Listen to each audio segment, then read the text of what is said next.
دوستو، آج کی ویڈیو میں ہم جانیں گے کہ مسجد نبوی کی تعمیر کیسے ہوئی اور کب ہوئی۔ مدینہ میں کوئی ایسی جگہ نہیں تھی جہاں مسلمان بجماعت نماز پڑھ سکیں، اس لیے مسجد کی تعمیر نہایت ہی ضروری تھی۔ حضور صلی اللہ علیہ وسلم کی قیام گاہ کے قریب ہی بنو نجار کا ایک باغ تھا۔ آپ صلی اللہ علیہ وسلم نے مسجد کی تعمیر کرنے کے لیے اس باغ کو قیمت دے کر خریدنا چاہا۔ ان لوگوں نے یہ کہہ کر یا رسول اللہ صلی اللہ علیہ وسلم، ہم خدا سے ہی اس کی قیمت اجر و ثواب لیں گے، مفت میں زمین مسجد کی تعمیر کے لیے پیش کر دی۔ لیکن چونکہ یہ زمین اصل میں 2 یتیموں کی تھی، آپ صلی اللہ علیہ وسلم نے ان دونوں یتیم بچوں کو بلوایا۔ ان یتیم بچوں نے بھی زمین مسجد کے لیے نذر کرنی چاہی، مگر حضور سرور عالم صلی اللہ علیہ وسلم نے اس کو پسند نہیں فرمایا۔ اس لیے حضرت ابو بکر صدیق رضی اللہ تعالیٰ عنہ کے مال سے آپ نے اس کی قیمت ادا فرما دی۔ اس زمین میں چند درخت، کچھ کھنڈرات اور کچھ مشرکوں کی قبریں تھیں۔ آپ نے درختوں کو کاٹنے اور مشرکوں کی قبروں کو کھود کر پھینک دینے کا حکم دیا۔ پھر زمین کو ہموار کر کے خود آپ نے اپنے دست مبارک سے مسجد کی بنیاد ڈالی اور کچی اینٹوں کی دیوار اور کھجور کے ستونوں پر کھجور کی پتیوں سے چھت بنائی جو بارش میں ٹپکتی تھی۔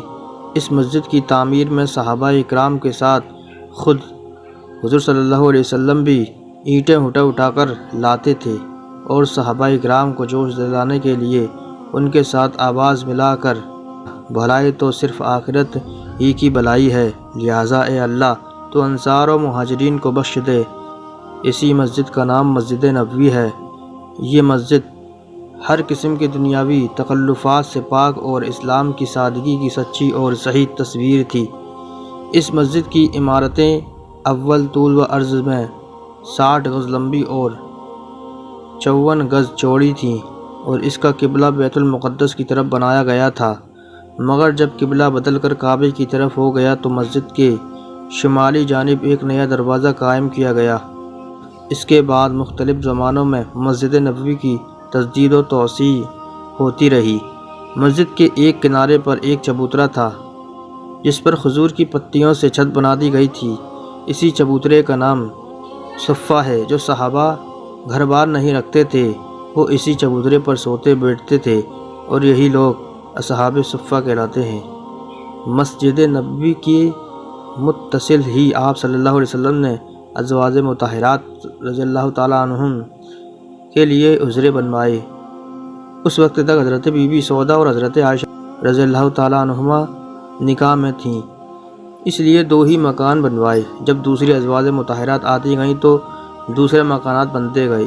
یہ مکانات بھی بہت ہی سادگی کے ساتھ بنائے گئے تھے۔ 10-10 ہاتھ لمبے، 6-6، 7-7 ہاتھ چوڑے، کچی اینٹوں کی دیواریں، کھجور کی پتیوں کی چھت، وہ بھی اتنی نیچی کہ آدمی کھڑا ہو کر چھت چھو لیتا۔ دروازوں میں کواڑ بھی نہ تھے، کمبل یا ٹاٹ کے پردے پڑے رہتے تھے۔ یہ ہے شہنشاہ دو عالم صلی اللہ علیہ وسلم کا وہ کاشانہ نبوت جس کی آستانہ بوسی اور دربانی جبریل کے لیے سرمایہ سعادت اور باعث افتخار تھی۔